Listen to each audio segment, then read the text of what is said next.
Ça y est, la cathédrale Notre-Dame de Paris a rouvert ses portes ce week-end, 5 ans après l'incendie d'avril 2019. Ce sont plus de 250 entreprises et 2000 artisans qui ont été mobilisés pour la reconstruction de la cathédrale. Au total, le chantier a coûté 700 millions d'euros. Retour sur la cérémonie d'ouverture qui s'est déroulée du samedi au dimanche avec vous, Thomas Gut. Un immense merci, ce sont les mots qui illuminent la façade de la cathédrale au moment de la cérémonie.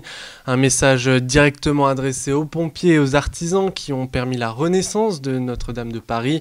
La cérémonie s'est déroulée devant une dizaine de chefs d'État et de personnalités tels que Donald Trump, Volodymyr Zelensky ou encore Elon Musk. Ce sont aussi des milliers de personnes devant la cathédrale et des millions de téléspectateurs devant leur écran. Ils ont entendu avec émotion les 9 coups de crosse de l'archevêque de Paris pour l'ouverture des portes de Notre-Dame, les cloches ou encore l'orgue de la cathédrale. Après le discours d'Emmanuel Macron et les mots de l'archevêque de Paris, c'était, Thomas, le moment du concert.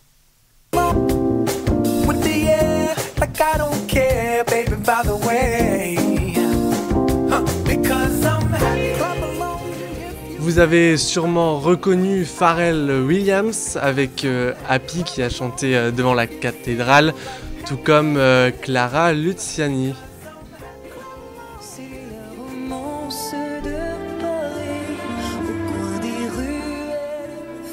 Clara Luciani qui a chanté la romance de Paris. À l'image des Jeux Olympiques, la France a une nouvelle fois réuni plusieurs artistes. Garou a réinterprété le titre Le temps des cathédrales. Il est venu le temps des cathédrales,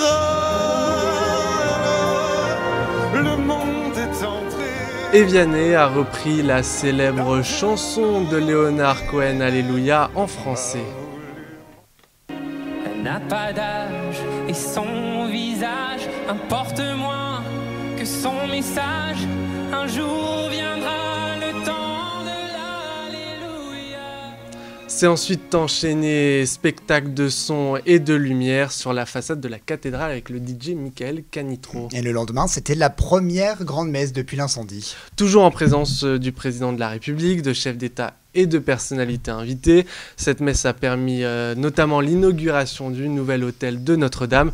C'est ensuite suivi un buffet fraternel avec les plus démunis.